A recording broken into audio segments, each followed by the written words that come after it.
through my veins. On the pitch where the glory remains, the cockerel stands brave on the crest.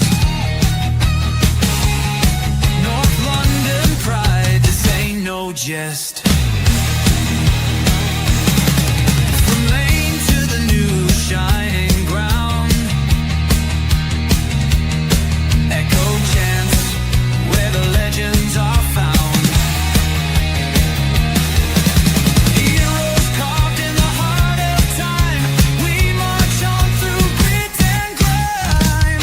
Oh Tottenham, Tottenham till I die. Raise the banner, let it fly. Through the rain, through the fire, this is my club, my only desire.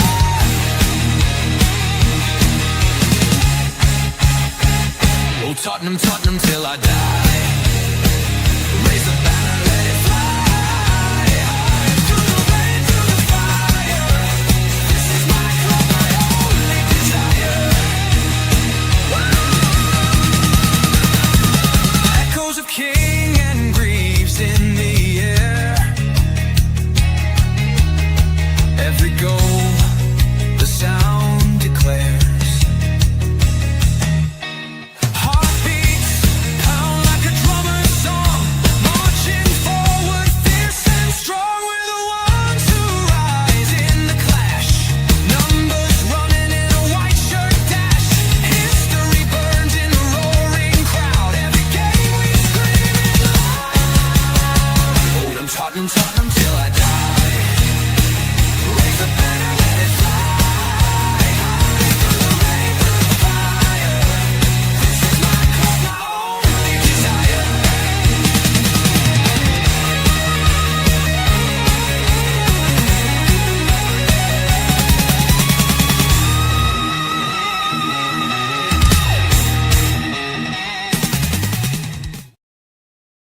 Yes, good afternoon, good evening, and welcome to THFC to with die home and top past present, and the exciting future under the mighty Cockerels. Tottenham Hotspur head to Wolves tomorrow for an absolute important game, a vital game in our quest to stay in the Premier League.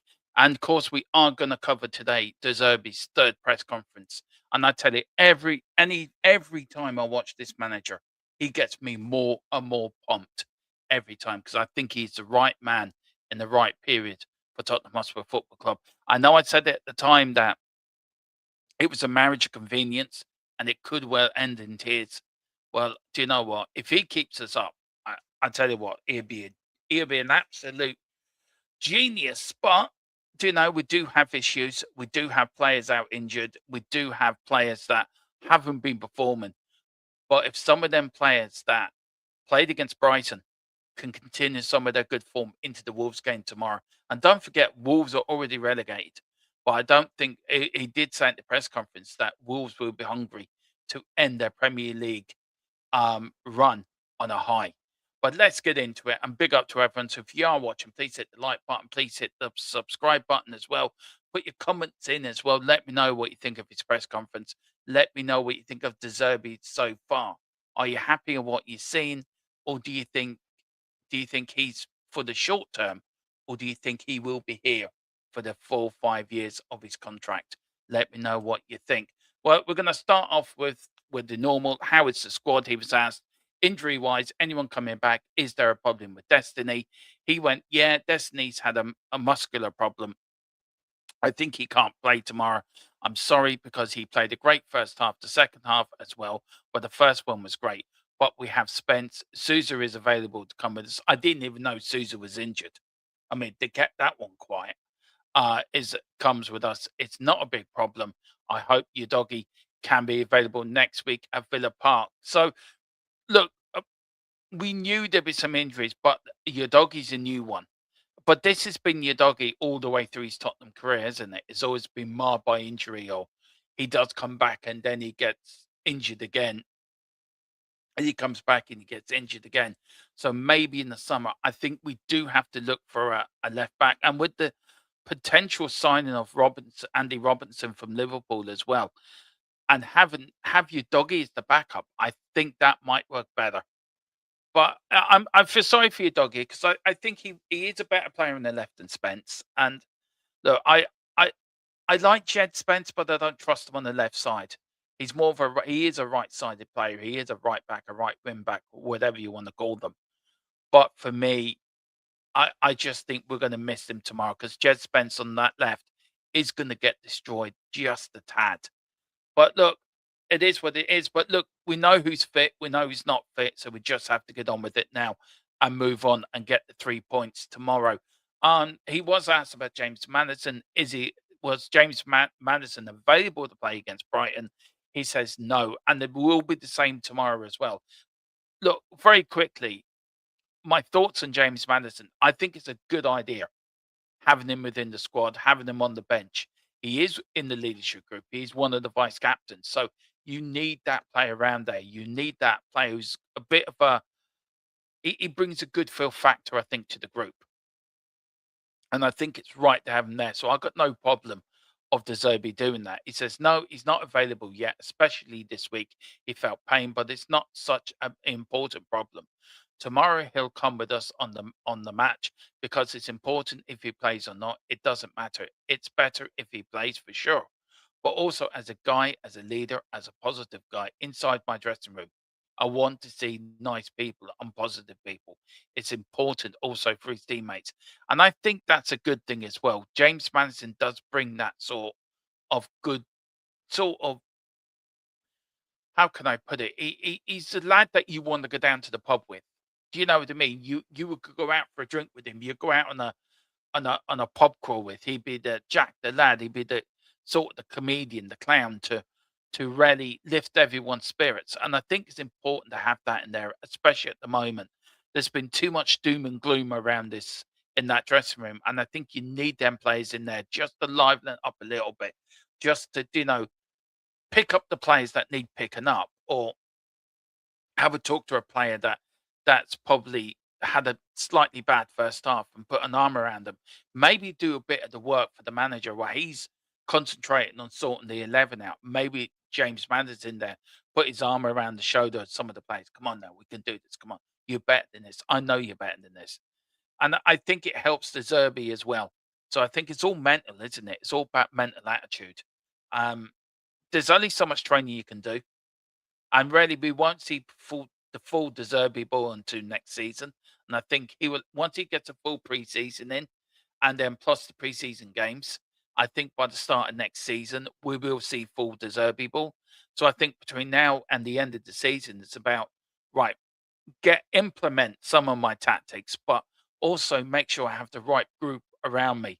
Make sure the coaches and the players that are not playing that are out for the season, make sure they're involved so everyone feels wanted, everyone feels evolved. And I think it's the right thing to do. In my opinion, I applaud it. So look, it's a shame we all love James Madison back. Of course we would. But I think the next best thing is to have him in there, have him within the group. And also, it's good for him as well, isn't it? It's good for Madison's mental health and his attitude as well, that he feels part of the group now. He feels part of the match day squad. I know he's itching to get out there and play, but I think it's good, and I think more teams should do this. So fair play to De Zerbi for that one. He's then asked about his opinion on Wolves. This is a two-part sort of answer. So I got the first part on this PDF, and then I got the second part on the next one. Um, he says it's not an easy game for sure. Their last three games at home, they drew with Arsenal 2-2. They won against Villa and Liverpool. So they are alive. It's a tough game because they have nothing to lose. And that's the thing, isn't it? Wolves are a dangerous animal at the moment. They've been relegated, yes. Now that can work two ways from you. That could work in one way, that the players that have nothing to that what's the point? We're down to the championship and we're not good, we're already on the beach. But he is right. They're unbeaten at home in the last three games, 2 wins and a draw. Um, and also they're gonna want to put in a performance tomorrow for their home fans to say, look, thank you, gives them something back to the fans for supporting them all season. And maybe say to them, look, guys, I know we're relegated, but this performance is for you guys who supported us up and down the country. So I agree with him. There's a lot of people think we're going to beat them 1-4-0 or 3-0, 4-0, 5-0. We have to be very careful we don't get overconfident. I think all we've got to do is turn up tomorrow because it's going to be a tough game. And we are going. It's a tough game for them. It's going to be a tough game for us, and we just have to not take it lightly. Do not take it lightly at all. He did go on to say, it's also he says it is an important game for us for sure, but we have to be able to play without too much pressure. My work from now until tomorrow is to prepare the game my best, to prepare in the best way, but to play a game, to play football because these players are very good players. They have important qualities and they need to play without too many problems in their head. And it is, isn't it? It's all about psychological. It's all about mental approach to the game, isn't it? Psychological, mental approach, making sure the players are not worried about it or there's no pressure on them. Let them go out there and express themselves free of pressure. And yes, they are going to be under pressure. So you try to limit that pressure as much as you can. Because if they go 1-0 down to Wolves tomorrow, what has happened, we've just fell apart. So even if we did go 1-0 down, I think De Zerbi's trying to build a thing within the group of, look, if we go 1-0 down, don't worry about it. We can come back into it. We can get back into this game. So for me, I understand what he's getting at, and I'd be very interested to see how he does approach tomorrow, because tomorrow is crucial to win. If we don't win tomorrow and West Ham pick up 3 points, I think the final nail's probably been driven into our Premier League survival. But it's a long way to go, though. Twists and turns can happen yet. Loads of twists and turns. He was then asked, De Zerbi was asked which players he feels can step up in the final games of the season. He says, I think Simmons can, but also Gallagher. He stepped up against Brighton. I watched the same Gallagher when he played in Chelsea. Dominic Solanke played a great game. I disagree with you there, man. Absolutely disagree with you there. I don't know what game you were watching with Solanke. He was woeful.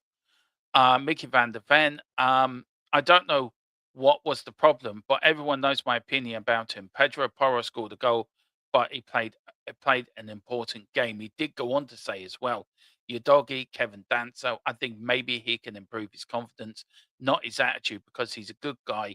He worked a lot in the defensive phase, especially in the defensive phase. Morani and Matthias Tell can both play better, but not can play better because they are playing. They're not right. Sorry, let me get that again. Sorry.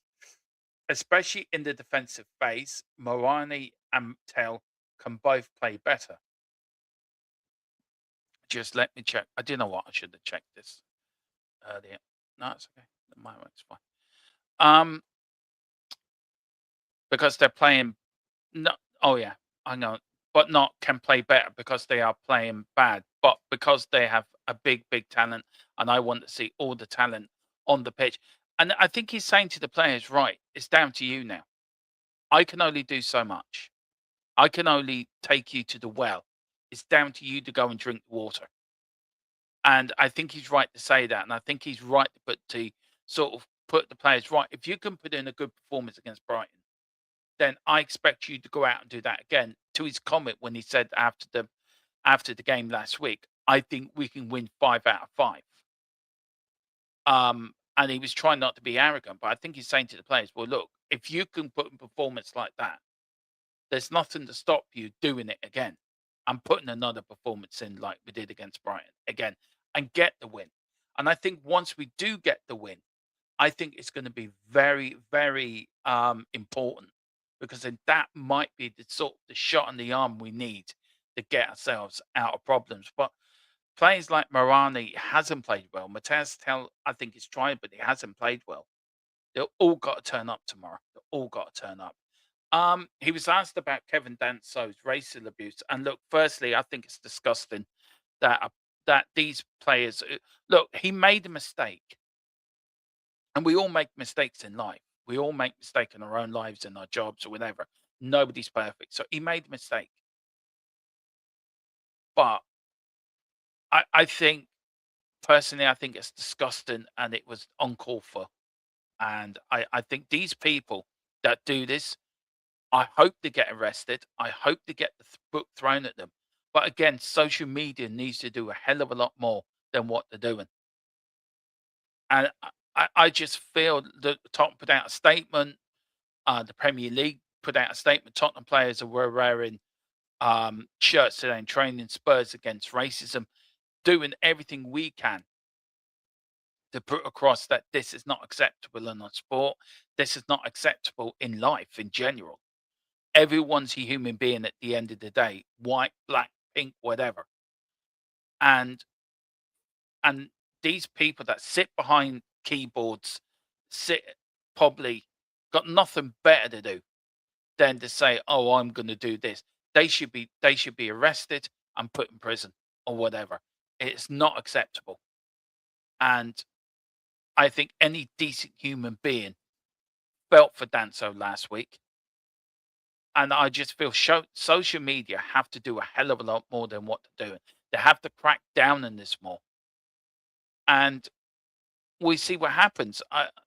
We know these people are never arrested. We know these people are probably run off VPNs or whatever, so they can never be traced fully.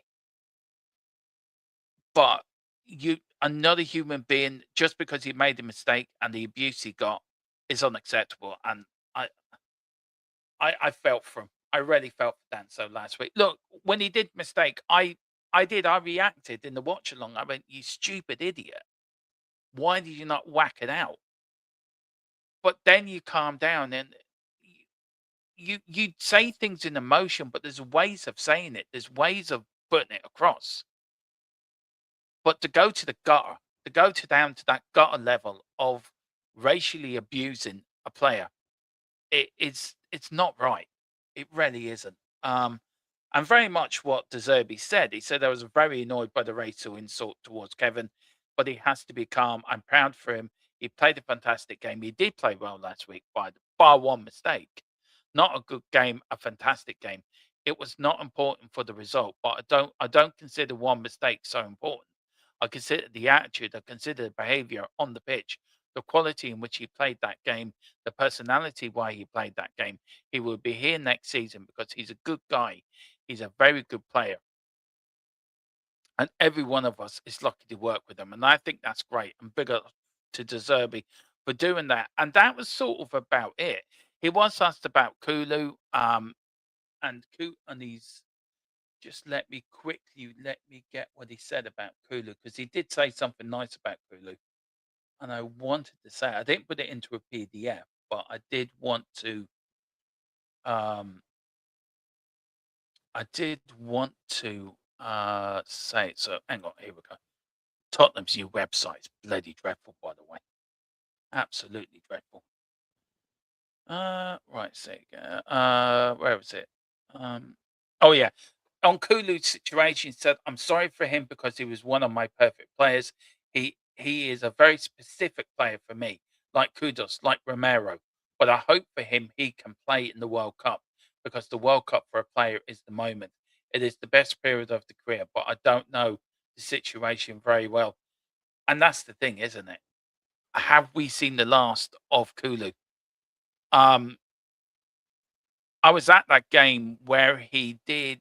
I was at that game where he did his knee in, and we all thought, okay, he'll be back sometime this season.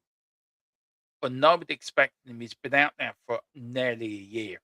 It'll be a year next month. He hasn't kicked a ball, so we have to wait and see. The sooner we can get Kulu back, the better. The sooner we can get James Madison back, the better. But again, it's another press conference. I like what I'm hearing from De Zerbi. I like it. For me, he's ticking all the boxes for me, and I'm very, very quickly becoming a very, very big fan of his. Just to let you know on one thing as well. He was asked as well about where was it? It was asked. I got one here. Let's see. No, it isn't. No, that's it. No, I've done it all. So, guys, look, that is after the press. That's my thoughts on the situation. Do let me know in the comment section what you think of De Zerbi and his press conference. Does he inspire you? Does he give you the feeling that we can win tomorrow? If he does, brilliant. And let me know. But guys, we are back out later tonight for members. There is the predicted lineup tomorrow. Tomorrow about 8 o'clock. I think that'll be out for non-members. The watch along's on from 2 o'clock as well. And don't forget, we're live tonight at 8 for the pre-match build-up. So join me and Billy. I think Tony, a West Ham fan's coming on as well. Do join us back then. Whatever you do, enjoy the rest of your Friday. Come on, you Spurs and big De Zerbi. We try.